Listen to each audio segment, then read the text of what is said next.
கர்த்தருடைய பரிசுத்த நாமத்துக்கு ஸ்தோத்திரம். என் பேர் ஸ்ரீனிவாசன். என்னோடய மிஸ்ஸஸ் நேம் வந்து சுதா. ஸோ நான் ஆவடியிலேருந்து வரேன். ஆக்சுவலாக வந்து பார்த்திங்கன்னா 2021 வந்து பார்த்திங்கன்னா மேரேஜ் ஆச்சு. மேரேஜ் ஆன ஒரு 4 monthஸில் வந்து கன்சீவ் ஆனாங்க.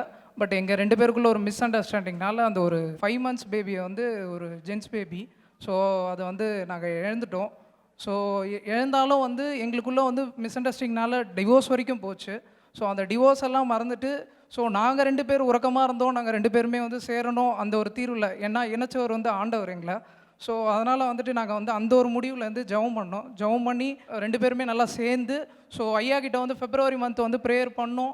நாங்கள் ஜூனில் வந்து அந்த குழந்தைய இழந்தோம். சில அடுத்த வருஷத்தில் May 31 எங்களுக்கு வந்து ஆண் பிள்ளையை கொடுக்கும்படி கர்த்தர் ஆசீர்வதித்தார். கர்த்தருக்கு கோடான கோடி ஸ்தோத்திரி, நன்றி. கர்த்தருடைய பரிசுத்த நாமத்துக்கு ஸ்தோத்திரம் உண்டாவதாக. கர்த்தர் தாமே என்னையும் சாட்சியாக நிறுத்திருக்காக கர்த்தரை ஸ்தோத்திரிக்கிறேன். என் பேர் ஜாக்லின். நான் வில்லிவாக்கத்துலேருந்து வரேன். இவங்க என் கணவனார். எனக்கு வந்து கல்யாணம் ஆகி 3 வருஷமாக குழந்தையே இல்லாமல் இருந்தேன். நான் ரொம்ப கஷ்டப்பட்டுட்டு இருந்தோம். போன வருஷம் ஆகஸ்ட் மாதம் வந்து அந்த இடத்துல உட்காந்து நான் ப்ரேயர் பண்ணேன். ஆண்டவரே, நான் வந்து அடுத்த வாட்டி இந்த இடத்துக்கு நான் வரும்பொழுது நான் கன்சீவாக இருக்கணும், இல்லை என் கையில் குழந்தையோட நான் வந்து நின்று சாட்சி சொல்லணும் ஆண்டவரேன்னு சொல்லிட்டு ப்ரேயர் பண்ணிகிட்டே உட்காந்துருந்தேன். லாஸ்ட்டில் வந்து அங்கிள் எண்ணெய் வச்சு இப்போ எல்லாருக்குமே ப்ரேயர் பண்ணிகிட்டு இருந்தாங்க. எனக்கு எப்படியோ சான்ஸ் கிடச்சிது அங்கே நிற்கிறதுக்கு. நான் வந்துட்டு அப்படியே அங்கிள் கிட்ட ப்ரேயர் பண்ணதுக்கு கரெக்டாக வந்து நிற்கும்போது அங்கிள் என் வயிற்றில் கை வச்சு கர்ப்ப தடைங்கள்லாம் உடையுது அப்படின்னு சொல்லிட்டு எனக்கு ப்ரேயர் பண்ணாங்க. நான் இப்போ வந்து 6 மாசமாக கன்சீவாக இருக்கேன். கர்த்தருடைய நாமத்துக்கு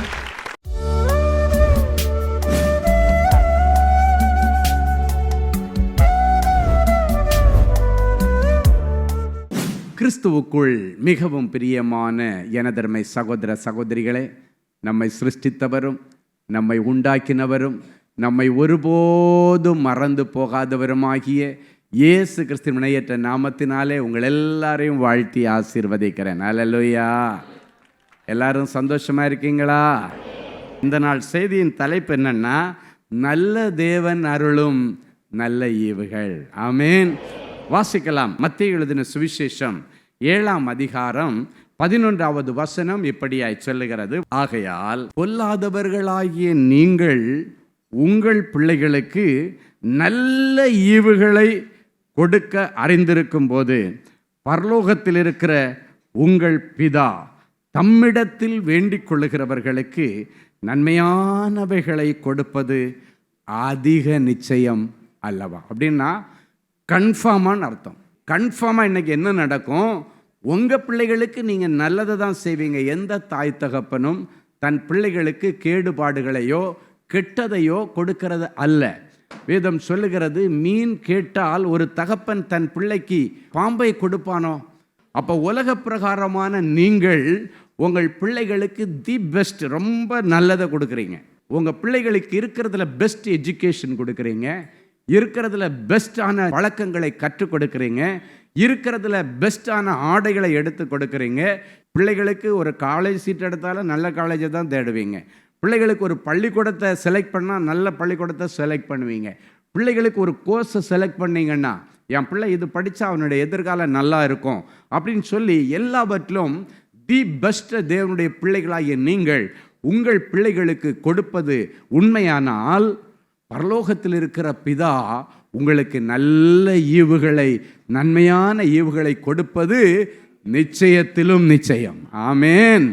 ஆமாம், நிச்சயமாக இன்னைக்கு உங்கள் எல்லாருக்கும் நீங்கள் எதிர்பார்த்து வந்த நல்ல ஈவுகளை, நல்ல நன்மைகளை நல்ல தேவன் உங்களுக்கு கொடுத்து அனுப்புவார். ஹல்லேலூயா. சங்கீதம் 34:8 சொல்லுகிறது, கர்த்தர் நல்லவர் என்பதை நீங்கள் ருசித்து பாருங்கள், அவர் மேல் நம்பிக்கையாக இருக்கிற நீங்கள் பாக்கியவான்கள் என்று சொல்லப்பட்டிருக்கிறது. கர்த்தர் நல்லவர் என்பதை இன்னைக்கு நீங்கள் எல்லாரும் டேஸ்ட் பண்ண போகிறீங்க. ஆண்டவர் உங்களுக்கு நல்லது செய்திருக்கிறாரு, நன்மையானவைகளை நிறைய செய்திருக்கிறாரு. நிறைய பேர் இன்னைக்கு அதை புரிஞ்சுக்கிறது இல்லை. இன்னைக்கு நீங்களும் நானும் கொரோனா பீரியடை தாண்டி இருக்கிறேன்னா ஏதோ ஆண்டவருடைய அன்பு நம்ம மேலே இருக்குது. ஏதோ இன்னும் நம்ம இந்த உலகத்தில் சில காரியங்களை செய்ய வேண்டும் என்று ஆண்டவர் எதிர்பார்த்து நம்முடைய ஆயுசு நாட்களை கூட்டி கொடுத்திருக்கிறார். யோசித்து பாருங்க, எலக்ட்ரிசிட்டி பில்லு நம்ம நைட்டு மட்டும்தான் லைட்டு போடுறோம். நைட்டு மட்டும் லைட்டு போட்டால் கூட நமக்கு கரண்ட் பில்லெல்லாம் இன்றைக்கி கட்ட முடியலை. ஸ்லாப் இவ்வளவுலேருந்து இத்தனை யூனிட்லேருந்து இத்தனை யூனிட் வரைக்கும் இவ்வளவு, இதுக்கு மேலே இவ்வளவு, கமர்ஷியல் இவ்வளவு, ரெசிடென்ஷியல் இவ்வளவு, எல்லாம் பிரித்து பிரித்து கொடுத்துருக்குறாங்க. ஆண்டவர் மட்டும் பகலில் சூரியனை மட்டும் உண்டு பண்ணலைன்னா இருட்டிலே கிடந்து செத்துருவோம். இல்லைன்னா அந்த பகலுக்கெல்லாம் கரண்ட் பில்லு கட்ட நம்மளால் முடியாது. யோசித்து பாருங்கள், 24 மணி நேரமும் ஜெனரேட்டர் ஓட்டினா நம்ம நிலைமை என்ன ஆக? இன்றைக்கி இருக்கிற டீசல் விலைக்கு, பெட்ரோல் விலைக்கு நம்ம ஜெனரேட்டர் ஓட்ட முடியுமா? ஓட்ட முடியாது. இல்லைன்னாச்சுன்னா பகல் முழுவதும் அந்த கரண்ட்டு கட் ஆகிடுச்சுன்னா நீங்கள் அதுக்காக வேண்டி எவ்வளவு பணங்களை செலவு பண்ணி வெளிச்சத்தை கொண்டு வர வேண்டியது இருக்கிறது. ஆனால் ஆண்டவர் வெளிச்சம் உண்டாகட்டும் என்று ஒரு வார்த்தை சொன்னார். சொன்னார் இது நல்லது என்று சொன்னார். வெளிச்சம் உண்டாக கடவுது என்று சொன்ன உடனடியாக உலகத்தில் வெளிச்சம் வந்தது. ஃபுல்லாக டம்முன்னு ஒரு நேரம் ஒரு ஹெட்லைட் மேலே, சூரியன் என்கிற ஒரு ஹெட்லைட், ஹோல் வேர்ல்டுக்கு ஒரே ஹெட்லைட் தான். அதுக்கு எத்தனை வாட்ஸ் இருக்குன்னு எனக்கு தெரியாது. முழு உலகத்துக்கும் வெளிச்சம் உண்டாக கடவுதுன்னு ஆண்டவர் ஒரு வார்த்தை சொன்னார். ஒரே ஹெட்லைட் மேலே போய் நின்றுச்சு, பளிச்சுன்னு ஆனாச்சு. அதுக்கு பேர் தான் சூரியன். ஹல்லேலூயா. முழு உலகத்துக்கும் ஒரே லைட்டு தான், சூரியன் என்கிற லைட்டு. ஆண்டவர் அதை பார்த்துட்டு சொன்னார் இது நல்லது என்று கண்டார். அப்போ பாருங்க, அவர் படைத்த படைப்பு ஒவ்வொன்றையும் படைச்சிட்டு நல்லது நல்லது நல்லது நல்லது என்று அந்த ஆதியாகமத்தில் அந்த படைப்பின் அந்த காரியங்களை நீங்கள் பார்க்கும்போது இது நல்லது என்று கண்டார். தேவன் இது நல்லது என்று கண்டார். எல்லாத்தையும் படைக்கிறார். படைச்சிட்டு ஓகே திஸ் இஸ் குட். அப்போது பிள்ளைகளுக்கு, ஜனங்களுக்கு நல்லதை கொடுக்க ஆசைப்படுகிற ஆண்டவர். நீ அந்த படைப்புகள் எல்லாம் பார்க்கும்போது 5 நாட்கள் மனிதனுக்காக எல்லாவற்றையும் ஆண்டவர் படைத்தார். 6வது நாள் தான் மனிதனை படைத்தார். 7வது நாள் ஓய்ந்திருந்தார். இதுதான் அந்த படைப்பினுடைய ஹிஸ்டரி. 5 நாட்கள் வானத்தையும் பூமியையும் அதில் உள்ள எல்லா காரியங்களையும் ஆண்டவர் படைத்து 6வது நாள் கடைசியாக அவர் படைத்த படைப்பு தான் மனிதன் என்கிற படைப்பு. எல்லாவற்றையும் வார்த்தையாலே சிருஷ்டித்தவர் மனுஷனை தன்னுடைய சொந்த கரங்களினாலே பார்த்து பார்த்து பார்த்து வனைஞ்சார். எல்லாவற்றையும் வனைஞ்சிட்டு இது நல்லது என்று கண்டார். எல்லாவற்றையும் படைத்தும் போது this is good, this is good அப்படின்னு சொன்னார். கடைசியாக மனுஷனை மாத்திரம் தன்னுடைய சொந்த சாயல்ல.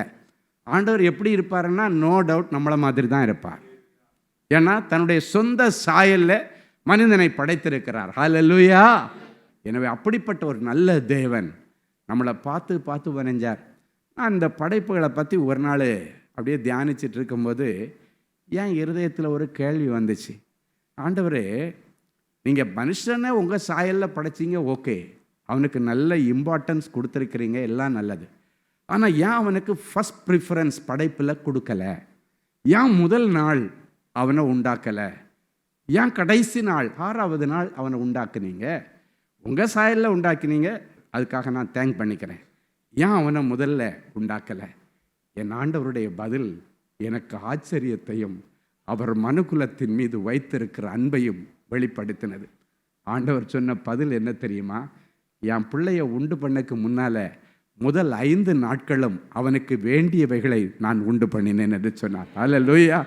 இந்த உலகத்தில் என் பிள்ளையை நாம் ஜனிப்பிக்கும் போது, என் பிள்ளையை இந்த உலகத்தில் நான் உருவாக்கும் போது அவனுக்கு இல்லைன்னு சொல்ல ஒன்றுமே இருக்கக்கூடாது, எல்லாம் அவனுக்கு இருக்கணும்னு சொல்லி அந்த 5 நாட்களும் என் பிள்ளைகளுக்காகத்தான் எல்லாத்தையும் படைச்சி அவனுக்கு வேண்டியது எல்லாத்தையும் ரெடி பண்ணிட்டு கடைசியாக என் பிள்ளைகளை நான் சிருஷ்டித்தேன். நான் 5 நாள் உண்டு பண்ணது எல்லாத்தையும் அவங்ககிட்டே ஒப்படைச்சிட்டேன்ப்பா அப்படின்னு சொன்னார். எவ்வளவு நல்ல தேவன் பாருங்க. ஆண்டவர் படைச்சாரு, ஆனால் பேர் போட யார்கிட்ட தெரியுமா சொன்னார்? ஆதாமிடத்தில் சொல்கிறார், இதுக்கெல்லாம் நீ பேர் போடுப்பா அப்படின்னு சொல்கிறாரு.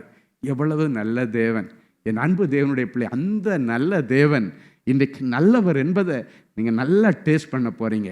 இவ்வளவு நாளும் டேஸ்ட் பண்ணீங்க, ஆனால் இன்னைக்கு பிறகு இன்னும் இன்னும் அதிகமாய் அவருடைய நன்மைகளை நீங்கள் டேஸ்ட் பண்ணி, எப்போவுமே நிறைய பேர் இடத்துல நான் சொல்லுவேன், ஆண்டவரை நீங்கள் ருசிச்சாதான், அவருடைய அன்பை ருசிச்சாதான் அவருடைய மேன்மை உங்களுக்கு தெரியும். நிறைய பேர் ஆண்டவருடைய அன்பை ருசிக்கிறதற்கு ஆயத்தமாக இல்லை. ஆண்டவரை வச்சுட்டு எனக்கு அது இல்லை இது இல்லைன்னு எங்கெங்கேயோ ஓடிட்டு இருக்கிறீங்க. இதுக்கு மேலே நீங்கள் எங்கும் ஓட வேண்டிய அவசியம் இல்லை. நம்முடைய ஜெபத்தை கேட்கிற ஒருவர் உண்டு, நம்முடைய விண்ணப்பத்திற்கு பதில் தருகிற ஒருவர் உண்டு. அவருடைய பாதப்படியில் போய், ஆண்டவரே எல்லாவற்றையும் நல்லதாக சிருஷ்டிச்சிங்களே, எனக்கு இப்போடி பிரச்சனை இருக்குது, என்னுடைய உறுப்பில் என்னுடைய சரீரத்தில் இப்படி ஒரு ப்ராப்ளம் இருக்குது, எனக்கு உதவி செய்யுங்கன்னு சொன்னால் ஆண்டவர் நேரடியாய் வந்து உங்களுக்கு உதவி செய்ய அவர் போதுமானவராக இருக்கிறார். ஹல்லேலூயா. கர்த்தர் நல்லவர் என்பதை ருசித்து பாருங்கள்.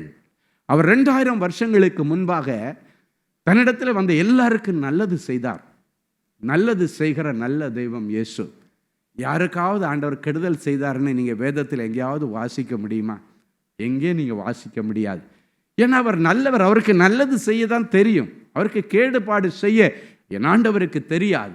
அவர் எல்லாவற்றையும் நன்மையானதாக நல்லதாகத்தான் இந்த பூமியிலே சிருஷ்டித்தார். தன்னுடைய பிள்ளைகளையும் நல்லதாக சிருஷ்டித்தார். அவர்களுக்கு வேண்டிய எல்லா நன்மையான ஈவுகளையும் நன்மையாகவே சிருஷ்டித்து அவன் கையில் கொடுத்துட்டு சொல்கிறாரு, இவை எல்லாவற்றையும் ஆண்டு கொள் என்று சொல்லுகிறார். ஒரு ஆளுகையின் அதிகாரம் மனுஷனிடத்தில் கொடுக்கப்பட்டது. ஆனால் மனுஷன்தான் அந்த ஆளுகையின் அதிகாரத்தை பிசாசுக்கு விற்று போட்டான். ஆண்டவருடைய வார்த்தைக்கு கீழ்ப்படியாமல் புசிக்க கூடாது என்று சொன்ன கனியை புசித்து தேவனுடைய கோபத்திற்கு ஆளாகி தோட்டத்திலிருந்து துறக்கப்பட்டது மட்டுமல்ல, அந்த ஆளுகையின் அதிகாரத்தை பிசாசுட்ட கொடுத்துட்டான். அவனுடைய ஆளுகைக்கு இது எல்லாத்தையும் விட்டுட்டான். அப்போ கூட ஆண்டவருடைய அன்பு நம்ம மேலே வைத்திருந்த பாசம் கொஞ்சம் கூட குறையலைங்க. எப்படியாவது இந்த மனுக்குலத்தை மீட்க வேண்டும் என்பதற்காக தன்னுடைய ஒரே பேரான குமாரனாகிய இயேசு கிறிஸ்துவை இந்த உலகத்தில் அனுப்பி இழந்து போன அந்த ஆளுகையின் அதிகாரம், இழந்து போன தேவ சாயல், இழந்து போன தேவருடைய உறவை மறுபடியும் நம்முடைய கையில் கொடுப்பதற்காக இயேசு தன்னுடைய ஜீவனையே நமக்காக இந்த உலகத்தில் கொடுத்தார். இவ்வளவாய் உலகத்தின் மேல் அவர் அன்பு கூர்ந்தார். ஹல்லேலூயா. என்னை நேசிக்க யாரும் இல்லையேன்னு நீங்கள் நினைக்காதீங்க. உங்களை நேசிக்கிற ஒருவர் உண்டு. அவர்தான் நீங்கள் தேடி வந்திருக்கிற என் ஆண்டவராகிய இயேசு கிறிஸ்து. உங்களை துரத்தி துரத்தி துரத்தி நேசிக்கிறவர். நீங்கள் அவருக்கு என்ன தீமை செய்தாலும் தீமைக்கு தீமையை சரி கட்டுகிறவர் அல்ல என் ஆண்டவர். உங்களை பார்த்து உங்களுக்காக ஆண்டவர் பரிதபித்து பரலோக பிதாவிடத்தில் சொல்கிறாரு, என் பிள்ளை தெரியாமல் செய்துட்டான், இவனை மன்னிச்சிருங்க. அவருடைய மரணத்திற்கு காரணமாயிருந்தவரை கொடுமைப்படுத்தின அந்த ஜனங்களை பார்த்து ஆண்டவர் அதுதான் செய்தார். என்ன சொன்னார்? ஆண்டவரே, இவர்கள் செய்கிறது இன்னவென்று தெரியாமல் செய்கிறாங்க, இவங்களை மன்னிச்சிருங்க. பாருங்க, அப்போ கூட அவர்களுக்கு கேடு பண்ணினவர்கள், அவரை அவமதித்தவர்கள், அவரை நிந்தித்தவர்கள், அவரை கொடுமையாய் நடத்தினவர்கள், காரி துப்பினவர்கள், அடித்து சித்திரவதை செய்த பொழுது கூட அவர்களை தூஷித்து என் ஆண்டவர் ஒரு வார்த்தை கூட விடலை. ஆண்டவர் கடைசியாக உயிர் போகிறதுக்கு முன்னால் பரலோக பிதாவிடத்தில் செய்த ஜெபம் என்ன தெரியுமா? பிதாவே, இவர்களை மன்னி, இவர்கள் செய்வது இன்னதென்று தெரியாமல் செய்கிறாங்க, இவங்களை மன்னிச்சிருங்கன்னு சொல்லித்தான் தன் ஆவியை அவர் ஒப்பு கொடுத்தார். இயேசுவை ஒருவனும் கொலை செய்ய முடியாது. இயேசு கொலை செய்யப்பட்டார் என்று ஒரு நாளும் நீங்கள் சொல்லக்கூடாது. இயேசு விரும்பி மனுக்குலத்திற்காக தன் ஆவியை பிதாவிடத்தில் ஒப்பு கொடுத்து தன்னுடைய ஜீவனை கொடுத்தாரே தவிர அவரை கொலை செய்ய ஒருவனாலும் முடியாது. எத்தனை பேர் சேர்ந்தாலும் என்ன திட்டம் போட்டாலும் ஆண்டவரை கொலை பண்ண முடியாது. ஏன்னா அவர்தான் சிருஷ்டிகர். ஹல்லேலூயா. அவர் விரும்பி தன்னுடைய ஜீவனை கொடுத்தார். தன் ஆவியை பிதாவிடத்திலே எல்லாம் முடிந்தது என்று சொல்லி தன் ஆவியை ஒப்பு கொடுத்தார். அவ்வளவு நல்ல ஆண்டவர் நம்முடைய ஆண்டவர். ஹல்லேலூயா. அந்த ஆண்டவர் சொல்லுகிறார், உங்கள் பிள்ளைகளுக்கு நல்ல ஈவுகளை நீங்கள் கொடுக்க உண்மையுள்ளவர்களாய் இருப்பீர்களேயானால் உங்களுடைய பரலோக பிதா நல்ல ஈவுகளை நன்மையானவைகளை கொடுப்பது அதிக நிச்சயம் அல்லவா என்று ஆண்டவர் சொல்கிறார். இன்னைக்கு நிறைய பேர் எனக்கு இது நடக்குமா நடக்காதா, கிடைக்குமா கிடைக்காதா, இவ்வளவுதானா என்கிற கேள்வியோடு இருக்கிறீங்க. ஆண்டவர் சொல்றாரு, கண்டிப்பாக கிடைக்கும் அப்படின்னு சொல்றாரு. ஹல்லேலூயா. சில நேரங்களில் ஆண்டவர் சில நன்மையான ஈவுகளை தாமதம் பண்ணுகிறார். எதுக்காக தாமதம் பண்ணுறார் தெரியுமா? அந்த நேரத்தில் நீங்கள் பக்குவப்படலை அப்படின்னா, இப்போ இதை கொடுத்தா இவன் வீணாக்கிடுவான், இவன் அழிச்சிருவான், இதனுடைய மேன்மை இவனுக்கு தெரியாது, இப்போ இதை இவளுக்கு கொடுத்தாச்சுன்னா இதனுடைய வேல்யூ இவளுக்கு தெரியாதுன்னு சொல்லி ஆண்டவர் உன்னை புரிய வச்சு உனக்கு நல்ல அனுபவங்களை கொடுத்து பக்குவப்படுத்திட்டு தான் சில ஈவுகளை உங்களுக்கு கொடுக்கிறார். அதுக்கு சில டைம் லிமிட் தேவைப்படுகிறது. சில நேர கால அவகாசங்கள் தேவைப்படுகிறது. அதுதான் அவன் சொல்கிறான், கர்த்தர் நல்லவர் என்பதை ருசிச்சு பாருங்க. அவர் மேல் நம்பிக்கையாக இருக்கிற நீங்கள் பாக்கியம் பெற்றவர்களாக இருப்பீர்கள். எனவே தான் இந்த நாள் செய்திக்கு தலைப்பே நல்ல தேவன் அருளும் நல்ல ஈவுகள் என்கிற பெயரை ஆண்டவர் கொடுத்தார். ஹல்லேலூயா. ஆதியாகமம் 30:20-21 மட்டும் வாசிங்க பார்க்கலாம். அப்பொழுது தேவன் எனக்கு நல்ல ஈவை தந்தார், என் புருஷனுக்கு நான் 6 பிள்ளைகளை பெற்றபடியினால், குமாரரை பெற்றதினால் இப்பொழுது அவர் என்னுடனே வாசம் பண்ணுவார் என்று சொல்லி அவனுக்கு செபுலோன் என்று பெயரிட்டாள். பின்பு அவள் ஒரு குமாரத்தியையும் பெற்று அவளுக்கு தீனாள் என்று பெயரிட்டாள். தேவன் எனக்கு நல்ல ஈவை தந்தார் என்று சொல்லுகிறாள். எப்ப சொல்றா தெரியுமா? ஒரு அருமையான பிள்ளைய, என் புருஷனுக்கு நான் 6 குமாரரை பெற்றதினால் இப்பொழுது அவர் என்னுடனே வாசம் பண்ணுவார் என்று சொல்லி அடுத்து பிறக்கிற பிள்ளைக்கு செபுலோன் அப்படின்னு பேர் வைக்கிறார். அப்போ இத்தனை பிள்ளைகளை எனக்கு ஆண்டவர் கொடுத்தார் உண்மை, ஆனா இப்ப இன்னும் ஒரு நல்ல ஈவை எனக்கு கொடுக்கிறார். அவர் சொல்றா, தேவன் எனக்கு நல்ல ஈவை தந்தார். இன்னைக்கு ஆண்டவர் உங்களை பார்த்து சொல்றாரு, நல்ல பிள்ளைகளை உங்களுக்கு கொடுக்க போறார். ஒருவேளை நீங்க நினைக்கலாம், நல்ல ஈவு நல்ல பிள்ளை, அவ அந்த பிள்ளை பிறக்கும் பொழுதே ஆண்டவரிடத்தில் விசுவாசத்தில் சொல்கிறார், தேவன் எனக்கு நல்ல ஈவை தந்தார். தருவார் அல்ல, இப்ப எனக்கு கிடைச்சிருக்கிற பிள்ளை நல்ல பிள்ளை அப்படின்னு சொல்றா.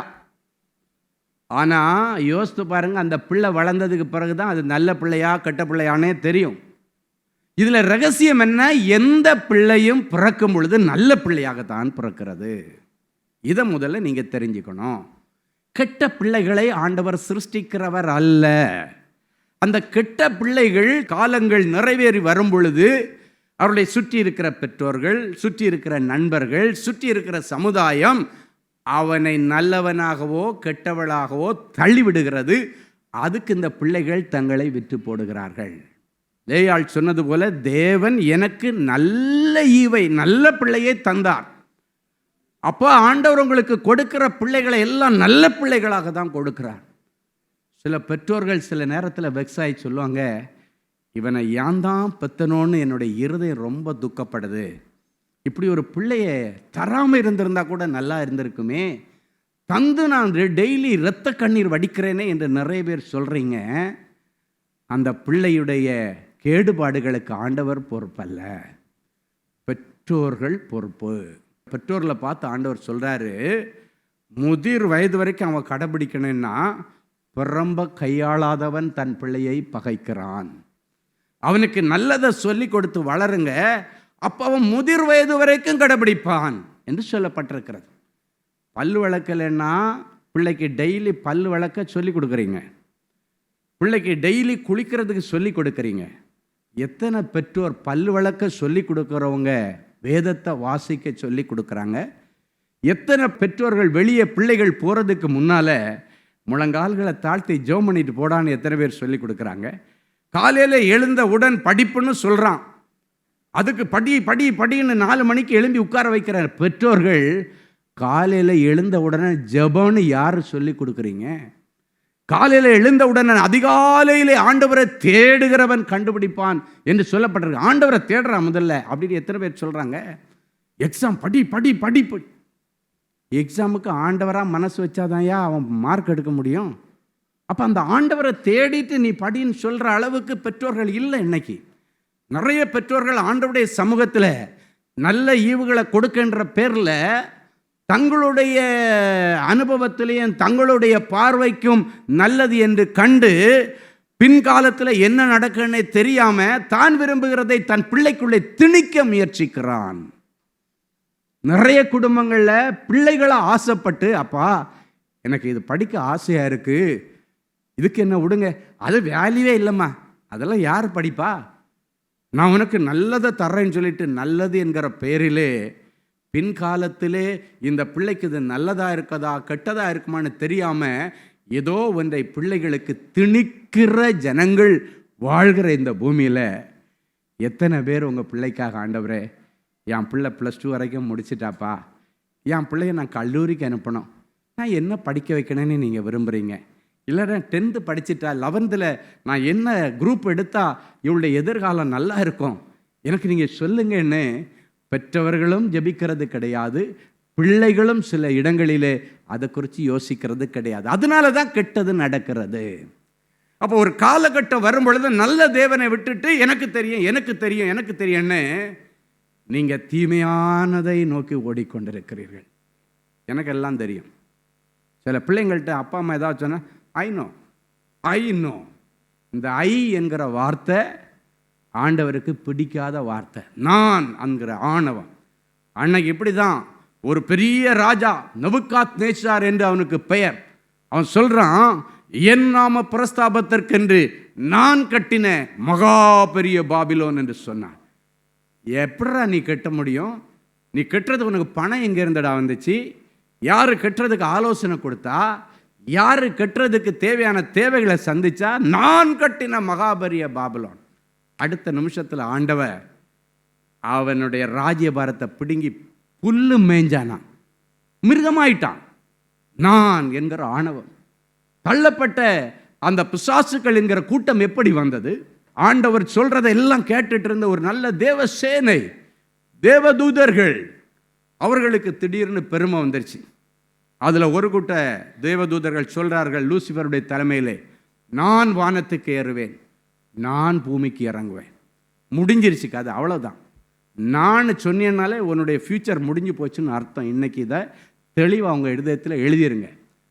அந்த தேவதூதர்களுடைய சேனையை ஆண்டவர் தன்னுடைய சமூகத்திலிருந்து தள்ளி அக்னியிலே போட்டார். ஏன்னா ஆண்டவராக தான் இந்த தேவதூதன் வானத்துக்கு ஏறுறதும் பூமிக்கு போகிறதும், ஆண்டவர் சொல்லுகிறதை பூமியிலே மனுஷனுக்கு கொண்டு போய் சேர்க்கிறதும் ஆண்டவரிடத்திலிருந்து கட்டளைப்பட்டு போகிறான். இந்த தேவதூதனுக்கு ஒரு பெருமை வந்துருச்சு.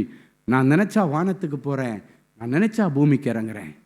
இன்னைக்கு நிறைய பேருக்கு நான் நினச்சா அமெரிக்கா போகிறேன், நான் நினச்சா லண்டன் போகிறேன், நான் நினச்சா அதை சாதிக்கிறேன், நினச்சா இதை வாங்குறேன் அப்படின்னு சொல்லிட்டு நான் என்கிற எண்ணம் வரும் பொழுது ஆண்டவர் தன்னுடைய வாபஸை விலக்கி போடுகிறார், விழுந்து போகிறான். எப்பவுமே உங்கள் கனெக்ஷன் ஆண்டவரோடு இருக்கணும். ஒரு ஃபேன் ஓடுது, அந்த ஃபேனை கொண்டு போய் எலக்ட்ரிக் அந்த ப்ளக்கில் சொருவி சுவிட்சை ஆன் பண்ணால் தான் ஃபேன் ஓடும். இல்லைன்னா ஃபேன் இருக்கும், நீ விலை கொடுத்து வாங்கின உண்மைதான், ஃபேன் இருக்கும், கரண்ட்டும் இருக்கும். ஆனால் ரெண்டையும் இணைக்கணும். எப்பொழுது கரண்டிலிருந்து அது துண்டிக்கப்படுகிறதோ ஃபேன் தன்னுடைய வேலையை செயலிழந்து விடுகிறது. அந்த ஃபேன் புதிதாக இருந்தாலும் அதால் ஒன்றும் செய்ய முடியாது. அதுபோல தான் ஆண்டவரோடு நீங்கள் இணைஞ்சிருக்கிறது வரைக்கும் தான் உங்களால் கனி கொடுக்கவும் முடியும், உங்களால் செயல்படவும் முடியும். ஆண்டவரை விட்டு நீங்கள் வெளியே வந்துட்டீங்கன்னா எப்படி அந்த ஃபேன் யாருக்கும் பிரயோஜனம் இல்லாததாக இருக்குமோ அதே போல் நீங்கள் நடை பிணங்களாக சுற்றுவீர்களே தவிர ஒரு நாள் நீங்கள் எதையாவது சாதிக்கலான்னு மட்டும் கனவே காண வேண்டாம். அப்போ என்ன இன்னைக்கு யோசிக்கணும்? நீங்கள் நல்ல ஆண்டவரிடத்திலிருந்து நாம் வெளியே வந்துடவே கூடாது. அவருக்கும் உங்களுக்கும் இதே இருக்கிற அந்த நெருக்கமான உறவு நாளுக்கு நாள் பலத்துதுன்னா நல்ல ஈவுகளை கர்த்தர் உங்களுக்கு கொடுப்பார். அல்லேலூயா. என் அன்பு தேவனுடைய பிள்ளைகளே, நல்ல தேவ செய்தியை கேட்டீர்கள், நல்ல சாட்சிகளையும் பார்த்தீர்கள். ஆண்டவரே, நானும் இப்படிப்பட்ட ஒரு அற்புதத்துக்கு தானே காத்துட்டு இருக்கிறேன் அப்படின்னு ஏங்கிட்டு இருக்கிறீங்களா? உங்கள் அற்புதத்துக்காக அப்படியே நீங்கள் முழங்கால்களை தாழ்த்துங்க. இது உங்கள் அற்புதத்தின் நேரம். ஜெபிக்கலாமா? அன்பான ஆண்டவரே, உமக்கு நன்றி. நிறைஞ்ச மனசில் என் பிள்ளைகளை ஆசீர்வதிக்கிறேன். உம்முடைய மங்களகரமான வார்த்தைகளை கேட்டுக்கொண்டு டிவி பெட்டிக்கு முன்னால் முழந்தாள் படியிட்டு, ஆண்டவரே எனக்கு இறங்கும், ஆண்டவரே எனக்கு உதவி செய்யும் என்று கேட்கிற என் பிள்ளைகளுக்கு உடைய உதவிக்கரம் நீட்டப்படட்டும்.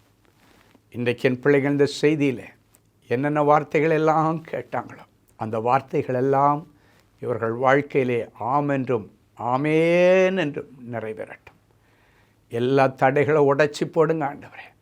தடைகளை உடைக்கிற ஆண்டவர் என் பிள்ளைகளுக்கு முன்னே செல்லுவீராக. உடைய வியாபாரத்தில் காணப்படுகிற தடைகள், வேலை ஸ்தலத்தில் காணப்படுகிற தடைகள், படிப்பில் காணப்படுகிற தடைகள், ஊழியத்தில் காணப்படுகிற தடைகள், அத்தனை தடைகளையும் உடைச்சி ஆண்டவர் அற்புதம் செய்யும். இவ்வளவு நேரமும் உம்முடைய வாயினாலே நீர் சொன்னீர். இந்த நிமிஷம் அதை கரத்தினாலே என் பிள்ளைகளுக்கு நிறைவேற்றுவீராக.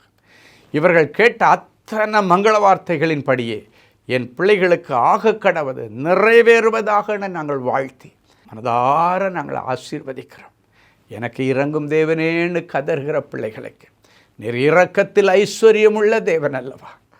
என் ஒருவேளை என் பிள்ளைகளுடைய செய்கைகள் உம்முடைய சமூகத்திலிருந்து என் பிள்ளைகளுக்கு கோபாக்கிறேன் வியாதிகளை கொண்டு வந்திருந்தாலும், கோபாக்கிறேன் இழப்புகளை கொண்டு வந்திருந்தாலும், பிள்ளைகளை கிருபையாய் மன்னித்து என் பிள்ளைகளுக்கு மறுபடியும் வாழ்வதற்கு ஒரு வழியை தார்.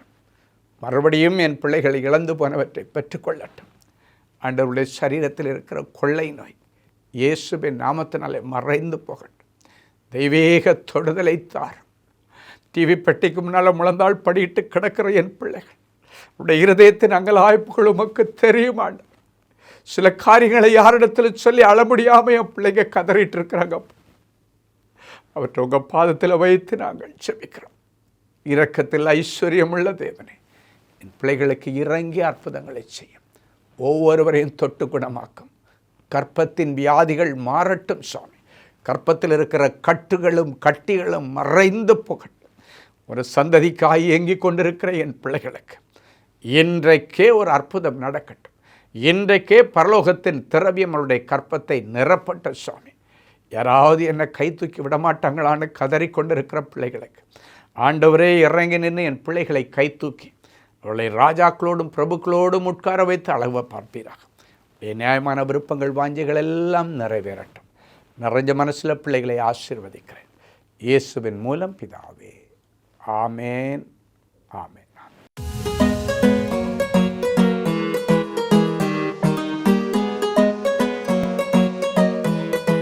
தேவனின் அன்பு ஊழியங்கள் நடத்தும் இஸ்ரேல் தேச புனித பயணம். அன்பானவர்களே, ஆண்டவராகிய இயேசு கிறிஸ்து பிறந்து வளர்ந்து ஊழியம் செய்து மரித்து அடக்கம் பண்ணப்பட்டு உயிரோடு எழுந்த புனித ஸ்தலங்களை கண்டு மகிழ இதோ ஓர் அரிய வாய்ப்பு. உங்கள் வாழ்நாள் கனவை நனவாக்க நமது அன்பு சகோதரர் சுவிசேஷகர் டி. ஸ்டீபன் அவர்களுடன் 11 நாட்கள்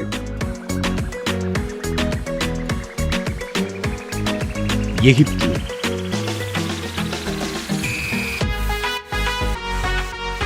யோர்தான், பாலஸ்தீனம், இஸ்ரேல் தேசங்களுக்கான புனித பயணம். 2025 ஆண்டிற்கான இந்த புனித பயணமானது அக்டோபர் மாதம் 14ஆம் தேதி முதல் 24ஆம் தேதி முடிய 11 நாட்கள் நடைபெறுகிறது. இது ஒரு சாதாரண சுற்றுலா அனுபவம் அல்ல. இயேசு கிறிஸ்துவின் பாதங்கள் பதிந்த இடங்களில் உங்களுடைய பாதங்களும் பதியும்படிக்கு அவருடைய கரங்களை பிடித்து நடக்கிற ஓர் உன்னத அனுபவம்.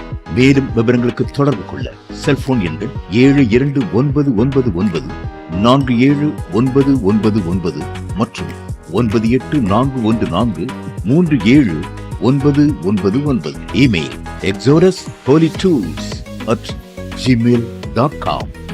Website www.exodusholytours.com.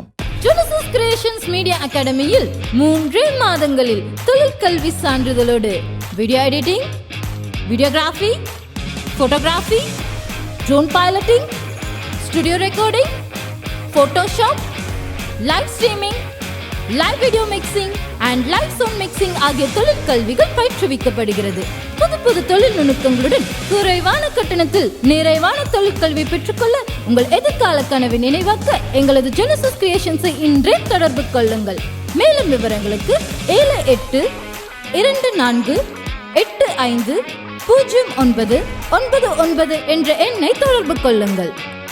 அன்பு தேவனுடைய பிள்ளைகளே, இந்நிகழ்ச்சியின் மூலம் நீங்கள் பெற்றுக்கொண்ட ஆசீர்வாதங்களையும் உங்கள் ஜெப விண்ணப்பங்களையும் அனுப்ப வேண்டிய முகவரி தேவனின் அன்பு ஊழியங்கள், எண் 340B பார் 1A 3B1 Vinayak avenue, OMR road, Okkiyam, Thoraipakkam, Chennai 600097. இது இந்தியன் ஆயில் பெட்ரோல் பங்க் எதிரில் அமைந்துள்ளது மற்றும் காக்னிசன்ட் டெக்னாலஜி சொல்யூஷன்ஸ் அருகிலும் அமைந்துள்ளது. மின்னஞ்சல் prayer@godsloveministries.co.in.